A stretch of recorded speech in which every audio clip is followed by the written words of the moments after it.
pada tahun yang sama itulah malaikat diutus oleh Allah kepada Ibrahim untuk memberitahu bahawa isterinya yang pertama, Sarah, akan mendapat anak. Maknanya setelah peristiwa penyembelihan barulah munculnya Ishak. Berapa umur Sarah? Itu Ustaz tak tahu, Ustaz. Masya Allah.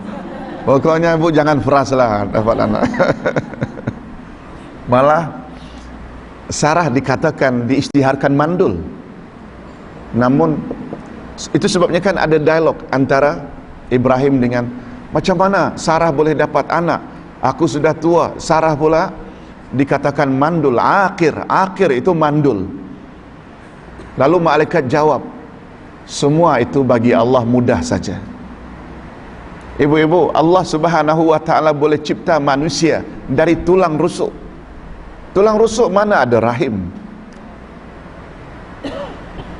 Malah lebih daripada itu, Allah Subhanahu boleh cipta manusia tanpa bapa, tanpa ibu, hanya dari tanah, yaitu Adam. Baik, jadi kita berbalik. Cuma timbul barangkali tanda tanya, Ustaz, Nabi Ibrahim hanya mendapat arahan melalui mimpi?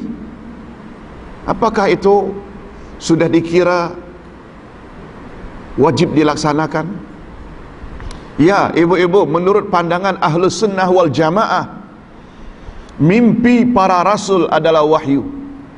Mimpi para rasul confirm adalah wahyu. Mimpi kita, ibu-ibu, jangan pula nanti ibu-ibu mimpi malam nanti menyembelih anak, lalu pagi-pagi tanya anak mau tak disembelih. Oh, kebetulan ibu-ibu tinggal di apartemen tingkat 10, salah-salah anak terjun dari jendela, takut disembelih. Nah, mimpi orang biasa seperti kita ada 3 macam. Pertama, mimpi dari Allah, kadang-kadang betul. Yang kedua, mimpi dari syaitan, permainan dari syaitan. Yang ketiga, hanya permainan tidur. Apa yang kita banyak ingat sebelum tidur, dia datang dalam tidur. Itu permainan tidur. Kadang-kadang itu gangguan syaitan, dan kadang-kadang, tak jarang juga, itu dari Allah. Dengan kata lain, tak confirm. Itu sebabnya ibu-ibu, bila kita mendapat zikir-zikir tertentu melalui mimpi, jangan kita langsung amalkan, sebab itu sesuatu yang tak confirm. Yang confirm bila datang dari Rasulullah sallallahu alaihi wasallam, afdaluz zikri la ilaha illallah, amalkan. Itu Rasul memang ada sebut. 2 kalimat yang sangat ringan diucap lidah, sangat berat dalam timbangan amal baikmu di akhirat nanti, dan sangat disukai oleh Allah yang Maha Pengasih, yaitu zikir subhanallah wa bihamdihi subhanallahil azim. Hadis riwayat Imam Bukhari. Amalkan itu. 5 rangkap zikir yang Nabi ajar pada makciknya Hindun. Subhanallah walhamdulillahi wa la ilaha illallah wallahu akbar wa la hawla wa la quwata illa billahil aliyyil azim. Amalkan itu. Itu confirm, sebab hadisnya hadis sahih. Bila ayat-ayat Quran, zikir-zikir tertentu kita dapati melalui bisikan halus, kononnya wali-wali, atau yang kita dapat dalam mimpi, jangan jadikan pegangan. Sebab itu ada kemungkinan dari Allah mungkin, dari syaitan mungkin, permainan tidur juga mungkin. Yang confirm hanya mimpi para rasul dan para nabi. Itu sebabnya Nabi Ibrahim teragak-agak tak menyampaikan kandungan mimpinya pada anaknya. Tak teragak-agak lagi. Sebab apa, ibu-ibu? Mimpi para rasul adalah wahyu. Wahyu Allah. Baik, itu tentang Ismail. Wa Idris wa Dzalkif. Idris, ibu-ibu, adalah termasuk rasul-rasul yang awal, atau nabi-nabi yang awal. Dikatakan beliau adalah cucu daripada Nabi Syith. Cucu Syith. Tahu Syith, bu? Syith adalah anak Nabi Adam. Salah satu anak dari Nabi Adam adalah namanya Syith. Syith ini punya anak namanya Idris. Dan ada riwayat yang mengatakan bahawa Idris ini diangkat oleh Allah ke langit yang keempat. Selain daripada Nabi Isa alaihi salatu wassalam diangkat oleh Allah ke langit ketika beliau akan disalib dan dibunuh, kan itu cerita yang popular. Juga ada riwayat yang mengatakan bahawa Idris juga telah diangkat oleh Allah ke langit yang keempat. Wallahu a'lam. Kisah tentang Nabi Idris ini tidaklah begitu banyak, tapi kita yakin Idris adalah salah seorang Nabi. Itu sebabnya beliau disebut bersamaan dengan Nabi. Begitu juga Zulkifli. Zulkifli ini ada yang mengatakan nama lainnya adalah Ilyas. Ilyas. Ibu-ibu, nabi-nabi ada yang namanya sampai 2. Seperti Nabi Yakub, nama lainnya ada yang ingat? Israel. Itu sebabnya Bani Israel itu adalah zuriat dan anak cucu Nabi Yakub. Sebab Israel itu nama lain bagi Yakub. Nama lain juga iaitu Zulkifli, nama lainnya Ilyas. Juga ada nabi lain lagi yang ada 2 namanya, iaitu Nabi Yunus. Nama lainnya adalah Zunnun. Zunnun. Zunnun. Nun itu ikan. Zal waw alif lam nun waw nun. Zunnun. Zul nun. Zunnun ini maknanya orang yang masuk dalam ikan, dalam perut ikan. Begitu juga ibu-ibu, nama lainnya Muhammad. Nabi kita Nabi Muhammad, nama lainnya Ahmad. Itu tertera dalam Al-Quranul Karim. Jadi ada 5 rasul yang namanya ada 2. Ustaz lupa satu lagi. Pertama tadi Yakub, nama lainnya Israel. Zulkifli, nama lainnya Ilyas. Siapa lagi, Bu? Yunus, nama lainnya Zunnun. Siapa lagi? Nah, sebelum Nabi Muhammad baru ingat. Isa, nama lainnya Al-Masih. Isa Al-Masih, nama lainnya. Sedangkan Nabi Muhammad sallallahu alaihi wasallam nama lainnya Ahmad. Baik, ibu-ibu hadirat yang saya hormati, lalu Allah Subhanahu wa taala sebutkan ke semua mereka, yaitu Yunus, Ismail, Idris dan Zulkifli, semuanya adalah orang-orang yang sabar. Cuma sedikit Ustaz tidak sebutkan di sini. Konsep sabar dalam Islam ada 3. Sabar yang dituntut dalam Islam adalah 3. Yang pertama, as-sabru ala ta'atillah, sabar dalam mentaati perintah Allah. Yang kedua, as-sabru an maksiatillah, sabar daripada melakukan maksiat terhadap Allah. Baru yang ketiga, sabar terhadap dugaan atau cobaan daripada Allah.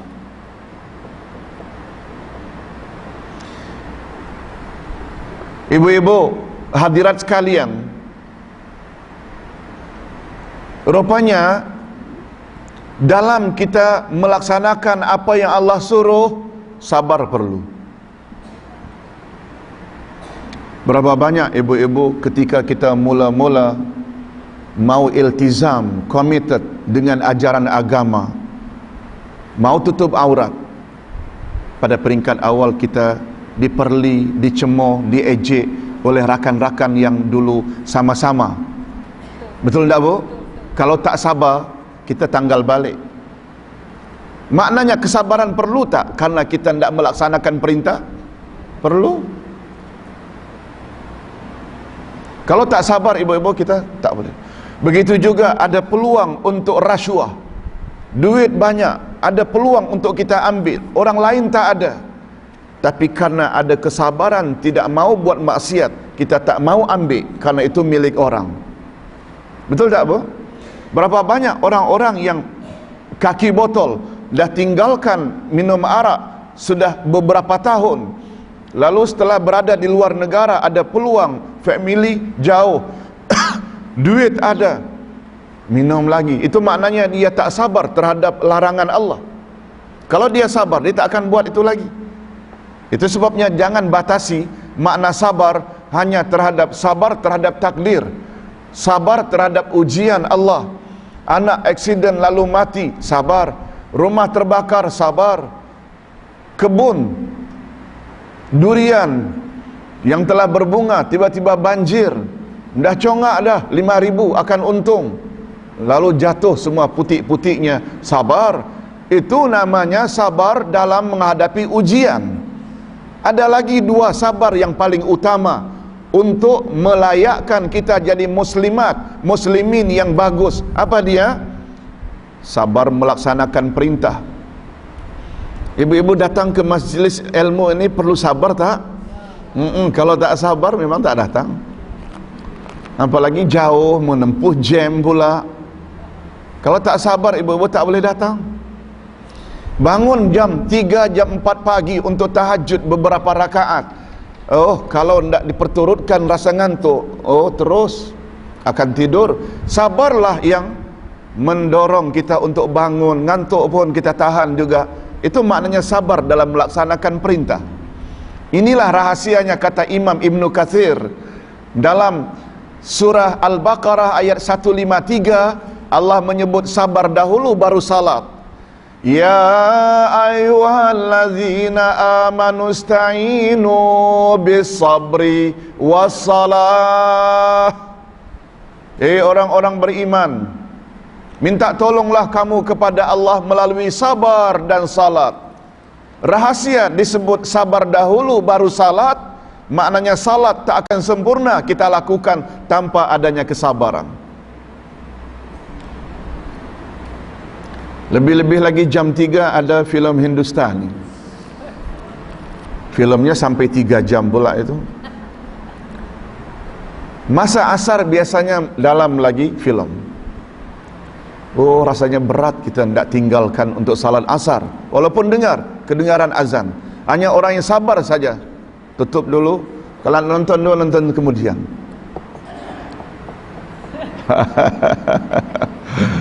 Betul tak Bu? Betul ya. Ibu-ibu hadirat yang saya hormati, jadi sabar dalam Islam ada berapa macam Bu? 3. Pertama, sabar melaksanakan perintah. Yang kedua, sabar menjauhi larangan. Yang ketiga, sabar terhadap cobaan Allah.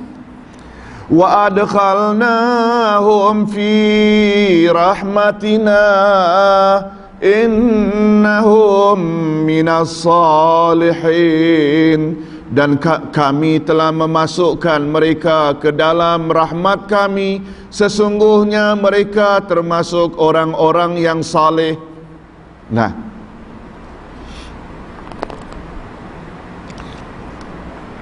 sebelum kita jelaskan ayat itu, betul tak kalau Ismail, Idris, Zulkifli orang-orang yang sabar? Betul tak Bu? Ya betul, karena Allah ada sebut.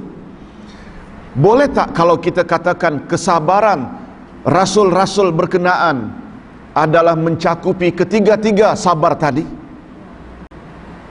Sabar tadi yang 3 itu apa Bu? Apa yang Allah suruh, Rasul-Rasul mesti buat. Apa saja yang Allah larang, Rasul-Rasul mesti jauhi. Betul tak Bu? Dan Rasul-Rasul juga tabah menghadapi.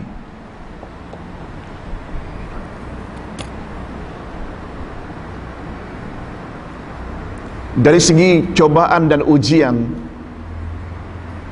boleh tak dikatakan bahawa para rasul lah orang yang paling banyak mendapat ujian Allah? Ya. Sebab Nabi Muhammad sallallahu alaihi wasallam pernah bersabda, "Asyaddun nasi balaa al-anbiya, thumma salihun, thumma mislahum au kama qala Rasul sallallahu alaihi wasallam." Orang yang paling banyak ditimpa ujian oleh Allah adalah para nabi. Kemudian orang-orang saleh, kemudian orang-orang yang semisal dengan orang-orang saleh. Kemudian Nabi ada sebut ujian daripada Allah sesuai dengan kekuatan agama seseorang. Makin kuat agama yang dia pegang, makin banyak ujian yang Allah akan turunkan.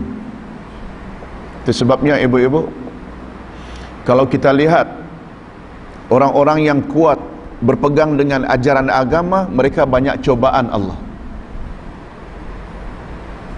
Berdasarkan statement Rasul. Itu sebabnya ibu-ibu, dari 25 orang Rasul, ada 5 orang Rasul yang paling istimewa. Apa nama mereka? Apa gelaran untuk mereka? Yaitu Nuh, Ibrahim, Musa, Isa dan Nabi Muhammad. Siapa mereka? Dengan gelaran ulul azmi. Apa makna ulul azmi? Orang yang paling banyak ditimpa cobaan atau ujian dari Allah. Nabi Nuh umpamanya berdakwah 950 tahun, pengikutnya hanya 83 orang. Yang kedua, Nabi Ibrahim, Nabi yang paling banyak mendapat ujian Allah. Dilempar dalam api, disuruh menyembelih anak kandung sendiri, disuruh tinggal istri kesayangan Hajar dan anak satu-satunya yang baru lahir di padang pasir Mekah, lalu disuruh tinggalkan. Betul tak, Bu? Nabi Musa, Nabi Isa, Nabi Muhammad, karena apa mereka mendapat keistimewaan bergelar ulul azmi? Karena mereka paling banyak diuji Tuhan. Itu sebabnya ibu-ibu, dalam hidup manusia apabila diuji oleh Allah silih berganti, kita jangan cepat-cepat mengatakan itu manusia tak berguna. Jangan. Sebab kadang-kadang seseorang diuji bukan karena kesalahannya. Ibu-ibu, ujian Allah bukan berdasarkan kesalahan. Kalaulah berdasarkan kesalahan, maka ia banyak dicoba. Para rasul lah orang yang paling banyak salah kalau begitu. Betul tak, Bu? Tapi tidak. Itu sebabnya kita ada sebut dulu, bala yang Allah timpa ada 3 motifnya. Pertama, motifnya untuk membalas, karena ia banyak buat jahat, lalu dibalas, ditimpa musibah. Seperti apa? Kaum Nabi Lut, karena homoseksual, negerinya dibalikkan oleh Allah. Itu namanya musibatul jaza, musibah balasan. Dulu kita ada sebut. Yang kedua, musibatul bala, musibah ujian. Seperti Nabi Ayub. Nabi Ayub ditimpa penyakit, istrinya, anaknya. Apakah karena kesalahan Ayub ke, atau karena Allah sekedar hendak uji sampai di mana kesabaran Ayub? Sekedar hendak uji, bukan karena Ayub buat salah. Betul tak, Bu? Itu namanya musibatul bala, musibah ujian. Dan yang paling tinggi, ibu-ibu, ini yang disebut dengan musibatut tarbiyah. Apa, Bu? Musibatut tarbiyah. Musibah demi musibah Allah timpakan ke atas seseorang untuk mentarbiyah, mendidik orang tersebut agar jadi orang yang cekal, orang yang istiqamah, orang yang ada committed, iltizam dengan ajaran agama. Oleh sebab itu, kita tidak boleh dengan mudah bila orang ditimpa musibah lalu kita langsung bersangka mesti dia itu banyak buat jahat. Tak semesti. Betul tak, Bu? Tentang bagaimana kategori sebenar, itu kita serahkan pada Allah lah. Kita tidak menilai itu musibah tarbiyah ke, musibah balak ke, musibah jaza, serahkan pada Allah. Tapi pengajaran yang dapat kita ambil, ujian yang Allah timpa pada seseorang tak semestinya karena orang itu orang yang tidak baik. Betul tak, Bu? Berdasarkan orang yang paling banyak ditimpa cobaan adalah justru para rasul. Padahal para rasul tadi punya sifat maksum. Betul tak, Bu? Maksum maknanya tak pernah buat dosa. Baik, kita teruskan dengan satu lagi kisah. Maaf, sebelum itu, dan telah kami masukkan mereka ke dalam rahmat kami. Maknanya mereka ni siapa tadi bu? Rasul-rasul, terutama Nabi Ayub, Nabi Ismail, Nabi Idris, Nabi Zulkifli dan semua rasul-rasul telah mendapat rahmat Allah. Oleh sebab itu ibu-ibu, boleh tak Ustaz berkesimpulan, kalau ingin mendapat rahmat Allah, ikut saja jejak langkah para rasul yang tabah, sabar menghadapi segala ujian. Betul tak bu? Karena itu mereka diberi oleh Allah rahmat. Oleh sebab itu kita layak tak mendapat rahmat Allah bila kita ikut jejak langkah para rasul? Ya, seperti kesabaran tadi. Apalagi Allah sebut jelas-jelas, innahum minas salihin, sesungguhnya mereka termasuk orang-orang saleh.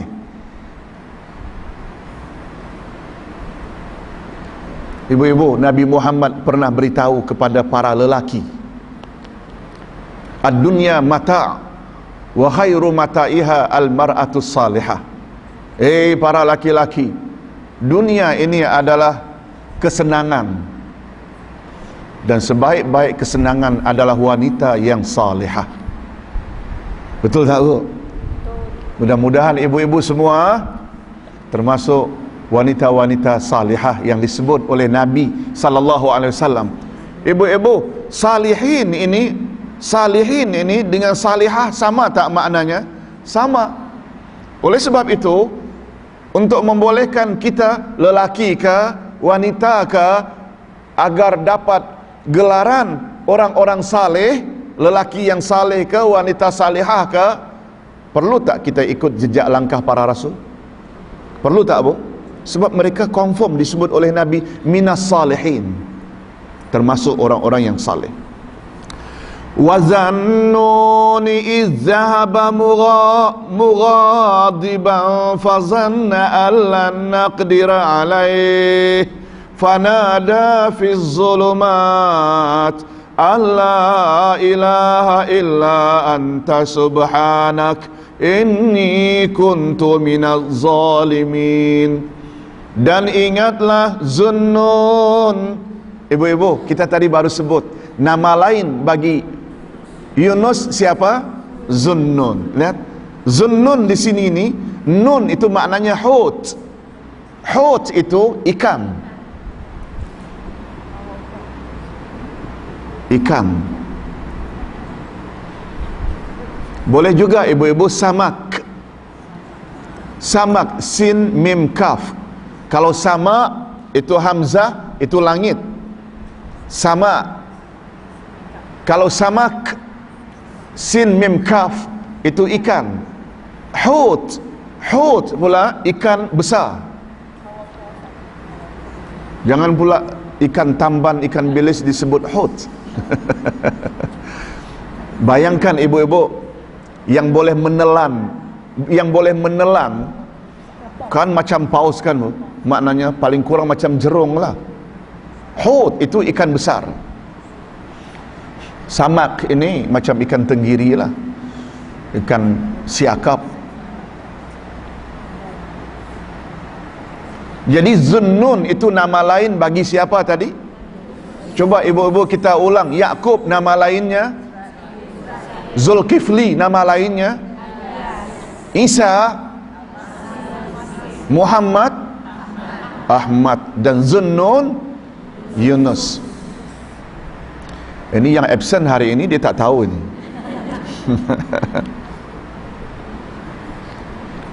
Tapi tak apa, nasihatkan kepada yang tak datang, nanti beli ini CD, VCD ini. VCD ini ibu-ibu kita boleh gunakan nanti di rumah, suami boleh dengar, anak boleh dengar. Betul tak bu? Bukan apa-apa sebenarnya. Itu sebabnya saya izinkan anak murid saya, buatlah, orang perlu dia boleh gunakan. Betul tak bu? Kita tengok dari faedahnya, bukan bisnes sangat pun. Ibu-ibu hadirat yang saya hormati,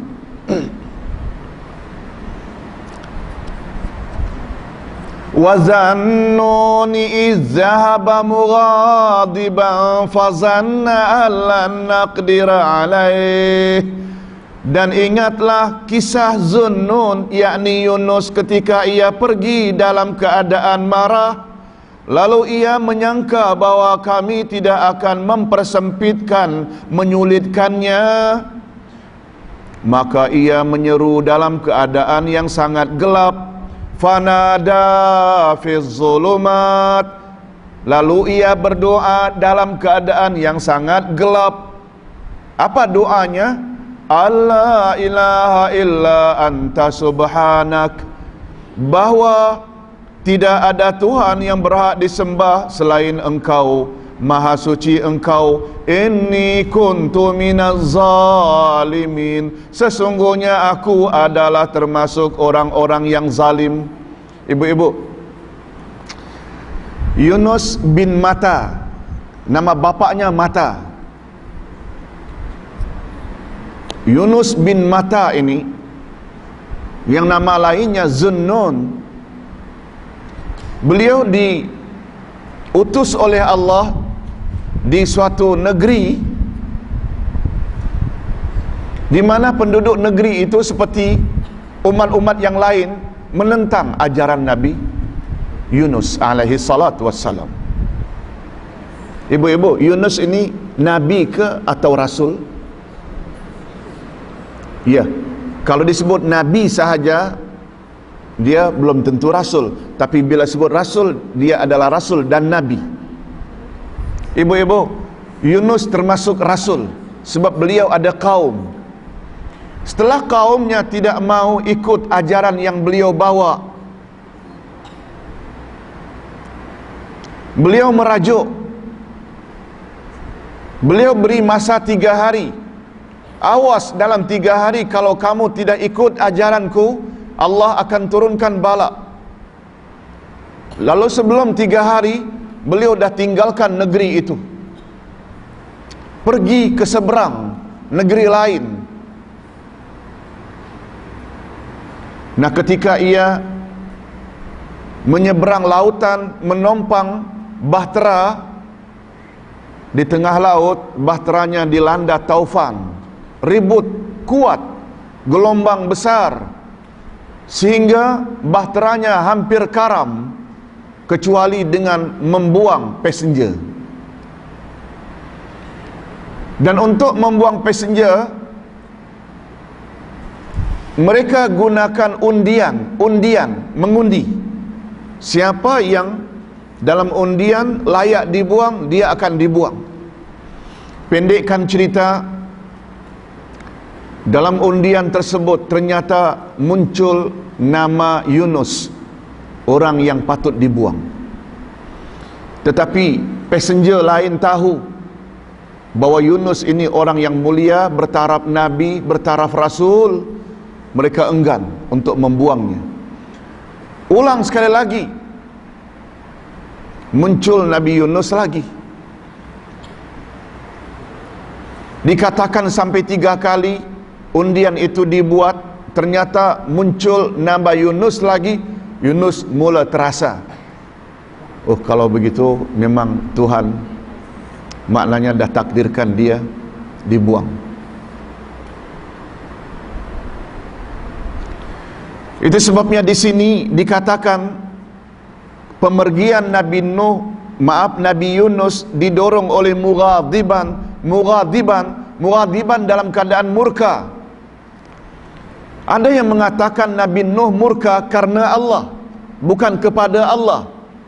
Ibu-ibu, murka karena Allah lain, murka kepada Allah lain. Dapat faham bezanya, Bu?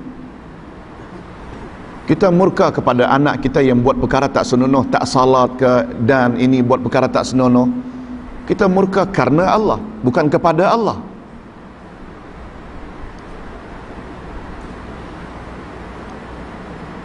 Kita murka kepada seseorang yang mencemoh agama Islam, itu namanya murka karena Allah, karena nak membela agama Allah. Betul tak, Bu? Ada pula yang mengatakan Yunus murka kepada Allah. Rupanya ibu-ibu hadirat sekalian, begitu Nabi Yunus pergi,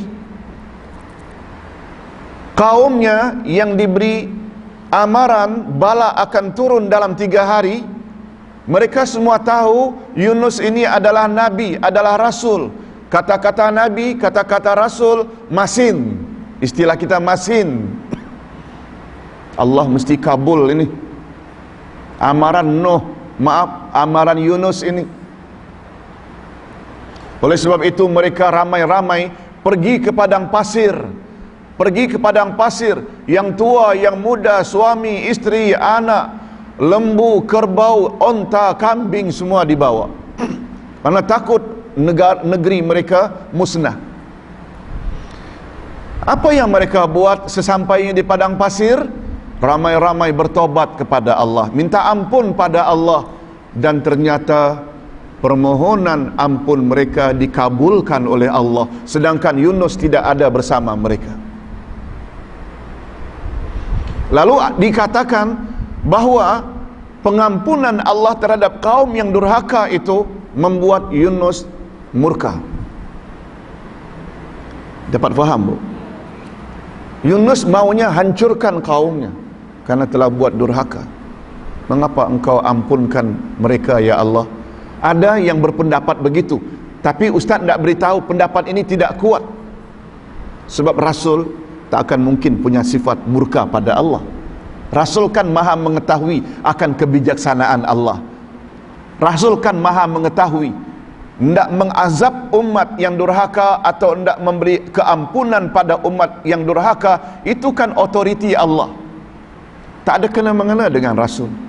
Malah Rasul sepatutnya macam Nabi Muhammad sallallahu alaihi wasallam ketika beliau dilempar oleh penduduk Taif. Pernah dengar kisah itu, Bu? Dilempar oleh penduduk Taif, lalu beliau balik ke Mekah. Di tengah perjalanan di lereng bukit beliau tertidur, lalu dibangkit oleh jin yang menjaga kawasan itu, menawarkan offer, ya Muhammad, masyarakat Taif begitu durhaka kepada Allah sampai melempar engkau, kaki-kaki dan betismu sampai berdarah. Allah utus kepada engkau aku, penjaga kawasan ini. Mau tak engkau supaya aku balikkan negeri Taif itu sebagaimana Allah suruh malaikat membalikkan negeri Sodom? Apa jawab Nabi? Tidak. Bukan untuk itu aku diutus. Lalu Nabi mengangkat tangan, Allahumma hdihim li'annahum qaumul la ya'lamun. Ya Allah, berilah mereka hidayah, sebab mereka berbuat begitu terhadap aku karena mereka tidak tahu. Rasul kan sepatutnya begitu. Betul tak, Bu? Oleh sebab itu dakwaan Yunus meninggalkan kaumnya karena murka karena Allah atau murka kepada Allah? Nah, yang lebih tepat itu murka karena Allah. Kalau orang sudah memula mempermain-mainkan ayat Allah, kan maknanya lalu kita murka, kan murka karena Allah, bukan kepada Allah. Sebab Yunus sangat faham Allah lah yang berhak sama ada memaafkan atau mengazabkan kaum yang durhaka kepadanya. Dapat faham, Bu? Itu dua yang tak sama. Baik. Lalu begitu dilempar Nabi Yunus ke dalam laut, lalu dia ditelan, Allah kirim ikan hut untuk menelan. Ada yang mengatakan beliau dibawa ke dasar laut, fi zulumat, dalam kegelapan. Gelap dalam perut ikan satu,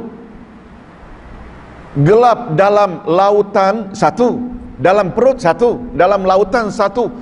Ketika itu malam pula, bertimpa-timpa kegelapan itu. Ibu-ibu, ada yang mengatakan Nabi Yunus berada di dalam perut ikan itu selama 4 jam. Ada yang mengatakan beliau berada di dalam perut ikan itu 3 hari 3 malam. Lalu Nabi Yunus alaihi salatu wassalam, yang tadinya mengira bahawa Allah tidak akan menyempitkannya, ternyata Allah sempitkan dia. Dapat faham bu? Kan dia wazanna, dia mengira Allah naqdira, kami tak sanggup untuk menyempitkannya. Kalau sudah berada dalam perut ikan sempit tak bu? Sempit sangat. Berada dalam perut ikan sempit, dalam gelap pula sempit. Nah, ketika itulah Nabi Yunus alaihi salatu wassalam memohon kepada Allah dengan permohonan. Tolong ibu-ibu ikuti, sebab doa ini sangat baik. Sebab Nabi Muhammad sallallahu alaihi wasallam pernah bersabda, tidak seorang pun yang ditimpa oleh kesusahan lalu ia baca doa macam doa Nabi Yunus, niscaya Allah akan hilangkan kesusahan dan kesedihannya, dan Allah akan hilangkan kesempitan yang ia rasakan. Begitu disebut oleh Nabi Muhammad sallallahu alaihi wasallam dalam salah satu hadis riwayat Imam Bukhari. Oleh sebab itu kita boleh berdoa ayat ini dengan menyebut, tolong ikuti, Allahumma annahu la ilaha illa anta subhanak inni kuntu minaz zalimin. Coba ulang sekali lagi ibu-ibu, Allahumma la ilaha illa anta subhanaka inni kuntu minaz zalimin. Allahumma, yakni ya Allah, ya Tuhanku, la ilaha illa anta, tidak ada Tuhan yang berhak disembah melainkan Engkau. Subhanak, maha suci Engkau ya Allah. Inni kuntu minaz zalimin, sesungguhnya aku termasuk orang-orang yang zalim. Ibu-ibu, ini memberi makna Nabi Yunus iktiraf tak bahawa beliau telah salah? Ya. Cuma ibu-ibu, kesalahan yang berlaku pada Rasul atau Nabi itu sebenarnya mengandung pengajaran bagi umat. Nabi Muhammad juga pernah silap. Cuma kesilapan beliau untuk jadi pengajaran umat. Kesilapan beliau tidak boleh kita katakan itu sebagai dosa, sebab kesilapan beliau segera diampuni dan dimaafkan oleh Allah. Seperti umpamanya Nabi pernah ketika menjanjikan kepada pembesar orang-orang Quraisy yang bertanya tentang siapa Ashabul Kahfi, siapa Zulkarnain, siapa Nabi Khidir. Nabi jawab, esok semua pertanyaanmu akan kujawab. Nabi lupa tidak menyebut insya Allah. Ibu-ibu, bukan Nabi Muhammad saja yang pernah lupa baca insya Allah. Nabi Sulaiman juga pernah lupa membaca insya Allah. Ketika pada suatu hari beliau menggauli istrinya, dalam hadis riwayat Imam Bukhari, 100 orang istrinya dihubunginya, lalu ia katakan keesokan harinya akan lahir setahun kemudian 100 pejuang-pejuang di jalan Allah. Lalu kata Nabi, setahun kemudian memang lahir dari 100 orang istrinya. Nabi Sulaiman punya istri 300 orang. Ibu-ibu, ada yang mengatakan 700 orang. Tapi dari 100 orang yang lahir itu, satu orang saja yang sempurna, 99-nya paralyzed, lumpuh. Nabi Muhammad sallallahu alaihi wasallam menceritakan kejadian itu disebabkan karena beliau ketika menyatakan akan lahir anak beliau tahun akan datang 100 orang akan menjadi pejuang di jalan Allah tanpa menyebut insya Allah. Itu semua pengajaran ibu-ibu. Kita tak boleh katakan itu kesalahan para rasul. Macam Nabi Yunus alaihi salatu wassalam. Itu sebabnya ibu-ibu, bila umpamanya kita hamil ke, atau anak kita hamil ke, kita akan dapat cucu ke, Jangan lupa untuk menyebut insya-Allah saya akan dapat cucu yang saleh, cucu yang salihah. Insya-Allah jangan lupa. Sebab ini pernah terjadi pada Nabi Sulaiman alaihi salatu wassalam. Baik. Jadi ibu-ibu, di mana letaknya kesalahan, kalau boleh dikatakan kesalahan atau kekhilafan Nabi Yunus? Di mana letaknya? Karena beliau meninggalkan negeri beliau tanpa izin Allah. Di sini berbeza dengan hijrahnya Nabi Muhammad sallallahu alaihi wasallam. Nabi Muhammad kan juga meninggalkan Mekah kaumnya, betul tak? Tapi Nabi Muhammad dapat izin tak dari Allah untuk berhijrah? Ya. Malah kemana patut dituju? Sudah ada isyarat awal kepada Nabi Muhammad. Oleh sebab itu Nabi Muhammad mendapat perlindungan Allah dalam perjalanan hijrahnya. Kan beliau dikejar ketika bersembunyi di Gua Sur dengan Abu Bakar As-Siddiq radhiyallahu anhu. Tapi dengan takdir Allah mereka tak nampak Nabi Muhammad. Betul tak, Bu? Sejak dari keluar rumah lagi beliau dikepung akan dibunuh dengan membaca wa ja'alna min baini aidihim sadda wa min khalfihim sadda fa alshaynahum fahum la yubsirun. Allah tolong semua yang sedang berkawal hendak membunuh, semuanya ngantuk tertidur lena. Semua itu boleh tak dikatakan pertolongan Allah? Karena Allah reda pemergian Nabi Muhammad sallallahu alaihi wasallam. Tapi pemergian Nabi Yunus Allah tak reda. Dia tinggalkan begitu saja tanpa izin Allah. Itu sebabnya beliau dimasukkan dalam perut ikan. Ibu-ibu hadirat sekalian, doa Nabi Yunus dikabulkan oleh Allah. Doa Nabi Yunus dikabulkan oleh Allah.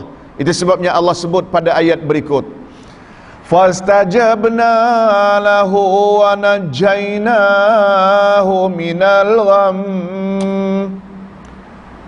Maka kami telah memperkenankan doanya dan menyelamatkannya daripada kedukaan. Dan demikianlah kami selamatkan orang-orang yang beriman. Nah, ibu-ibu, pada bahagian akhir kami selamatkan orang-orang yang beriman. Inilah yang diisyaratkan oleh Nabi, yang diisyaratkan oleh Nabi. Siapa yang baca dalam kesulitan macam yang dibaca oleh Nabi Yunus ketika dalam perut ikan, orang tersebut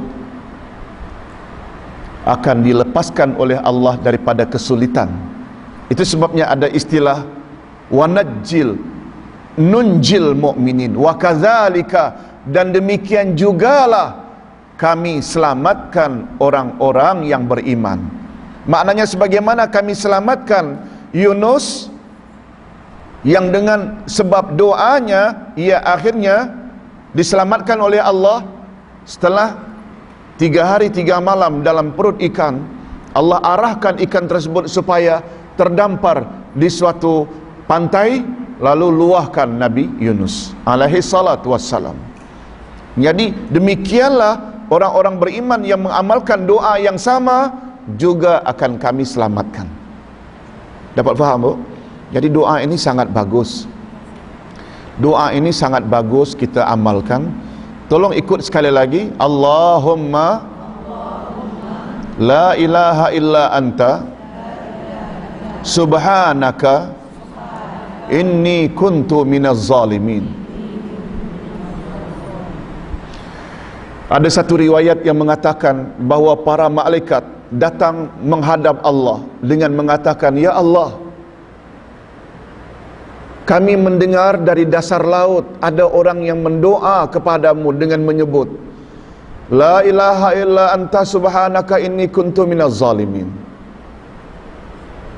Suara siapakah itu ya Allah? Kata malaikat tanya pada Allah. Allah Subhanahu wa ta'ala yang maha tahu menjawab, itu suara Yunus. Lalu malaikat komen, Yunus yang banyak berzikir dan bertasbih memujimu ketika beliau berada di atas permukaan bumi, itukah ya Allah? Betul? Yunus itulah. Lalu selanjutnya Allah Subhanahu wa taala beri arahan kepada para malaikat untuk seterusnya memberi arahan kepada ikan untuk segera mendamparkan sebagai tanda kabulnya doa Nabi Yunus. Disinilah ibu-ibu adanya sabda Nabi sallallahu alaihi wasallam, barang siapa yang ingat kepada Allah ketika ia senang, niscaya Allah akan ingat kepadanya ketika ia susah. Ini pengajaran dapat kita ambil. Nabi Yunus sememangnya ketika beliau jadi rasul maklum, banyak berzikir, bertasbih, ingat kepada Allah. Nah, tiba beliau dalam kesempitan memohon, langsung Allah kabul. Oleh sebab itu kita ingat kepada Allah jangan ketika susah saja. Betul tak Bu? Ketika susah baru ya Allah, barulah cari kain telekung, barulah cari Quran, manalah telama ini sorok, baru cari sajadah untuk salat. Nah. Ingat Allah ketika senang, niscaya Allah ingat kepadamu ketika kamu susah. Kesusahan ibu-ibu tak semestinya di dunia saja. Dalam kubur ketika ditanya mungkar wa nakir kita susah. Ketika meniti siratul mustaqim kita susah.